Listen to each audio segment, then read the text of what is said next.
Hi everybody, it's Jaraan Onai, bringing you pointers for progress in your spiritual awakening, with a reminder that while knowledge may be power, understanding is mastery. Let's explore. I was just thinking this morning, contemplating something my first spiritual mentor told me back in the day, when she really encouraged me to see past appearances. And at first I didn't really understand what she was talking about. She was like, what you see is what you get, right? It's how things are.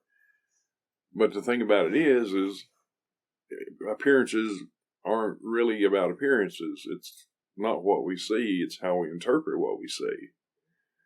And that is a very significant distinction because, we all, were raised how we were raised and went through whatever experiences we went through, and chances are extremely good that, at least some of what we were taught, if not a lot, like in my case, a lot of what I was taught was just not true.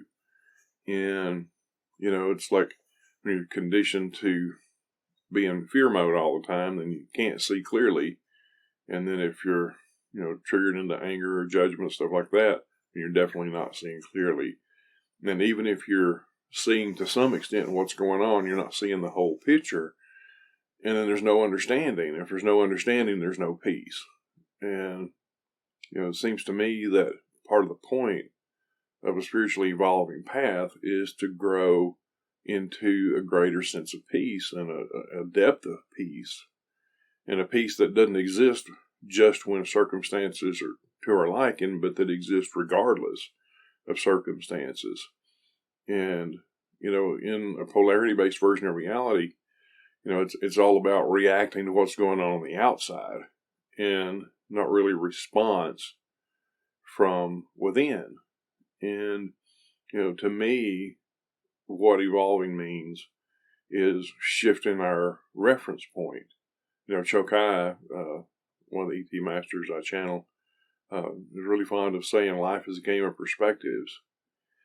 And I have a feeling that statement is a lot deeper and a lot more comprehensive than it might seem at first look, And part of the reason for that is like we really do have a choice in perspectives. And it's important to exercise that choice. It's important to see things from a variety of perspectives. Whenever we're looking at stuff and just going based on what our ego tells us we're seeing, then we're probably missing most of what's really going on. And I know in my own, inner research and self-discovery process, there were so many things. It's like, okay, here's what I'm reacting to, and here's what I feel about it.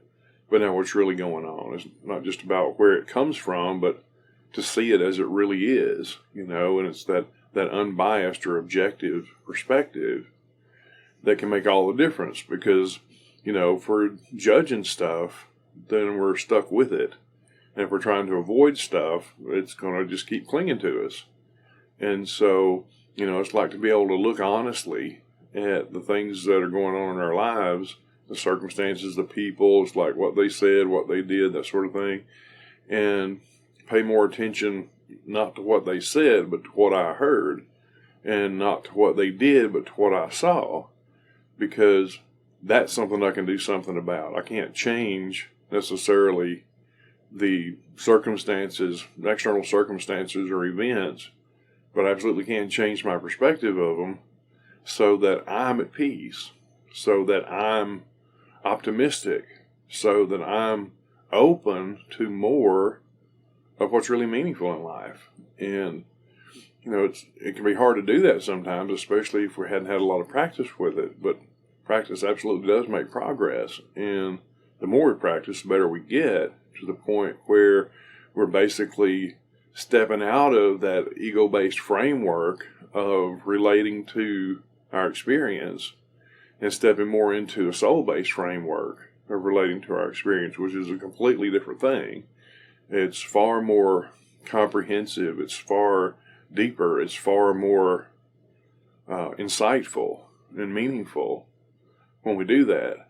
So, yeah, I really want to encourage you, if you've been struggling with stuff lately, things that have happened in your life, or, things that are happening maybe even. It's like, maybe take a look at not just what's happening, but how you're really interpreting what you're experiencing, how you're interpreting yourself in relation to what you're experiencing. I promise you take a look at those things and you begin to identify the things that you can change within yourself.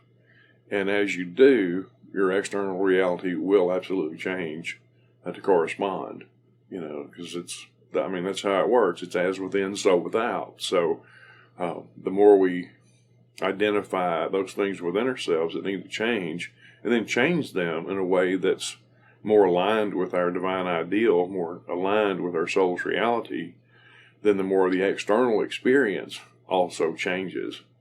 And, I watched that happen over and over and over in my life, where, as I begin to identify different beliefs, especially negative beliefs, limiting beliefs, as I begin to identify those and to see the fallacy of them, then, those were released. And the moment they were released, my world changed. And I believe that's really how it works. It's not about trying to change or modify the outside. It's not about trying to maintain the outside. One of the things E.T. Masters has said many times over the years is that, reality requires no maintenance. And that's a pretty significant point that they make, because it really doesn't. Peace is peace, joy is joy, love is love. And, as we're tapping into those levels of real consciousness, then those things become the norm rather than the exception. Peace becomes the norm, joy becomes the norm, enthusiasm becomes the norm. And, I'd much rather have that than fear and frustration and irritation and depression and all that stuff being the norm. I've been through a lot of that stuff too. It's quite the adventure to try to navigate when you got that stuff going on in your psyche. But, there's absolutely a way beyond it. And it starts, I believe, when we basically take control of our own perspective and start exercising volition with respect to our own perspectives of things, because those can change. And it's not a matter of this Pollyanna reframing, or, it's like, okay, well, how can I see this in this whole toxic positivity thing? You can throw that out the window, because that's just another level of denial, and get into the really real. It's like, if something's happening in my experience that I don't like, there is a message. It's like the universe telling me I'm not aligned with my divine ideal. But there's also hints within the experience. And if I'm really paying attention, if I'm listening to my heart, which is another thing the masters say, it's like they say quite often, don't listen to us, listen to your heart listening to us. But that really applies to everything. It's like, listen to your heart, observing your experience of reality. Listen to your heart's perspective, not interpretation, but perspective of your experience. And that's going to be automatically a more proactive, more meaningful and empowering perspective than whatever the ego conditioning will say, because it's full of contrary and conflicting programming. All these beliefs. The very fact that we can have opposite beliefs about the same thing is really just a recipe for conflict and confusion.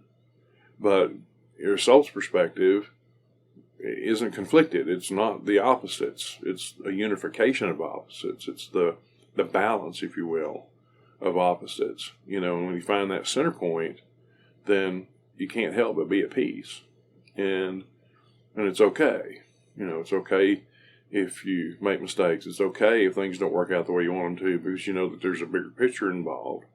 And that doesn't mean things can't work out the way you want them to. It just may mean that they can't work out the way you're trying to make them happen. At least that's been my experience.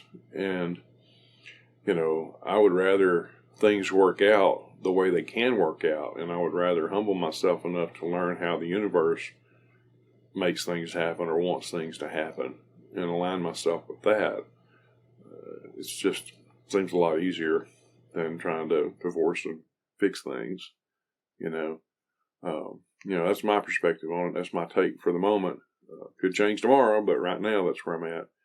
And that's what makes sense to me. And I'm just curious as to, in terms of your own evolution, what makes sense to you?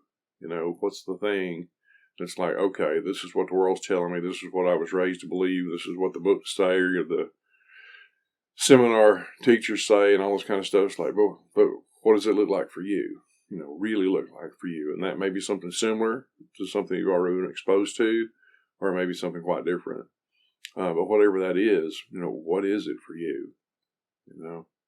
Because as you tap into that, you're tapping into your authentic self. And as you're tapping into your authentic self, you have access to really a tremendous amount of power to either perpetuate an experience that you value or transform an experience that you don't value.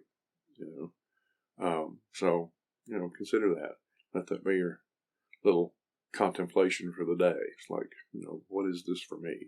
How do I really see this? There's no substitute for self-honesty.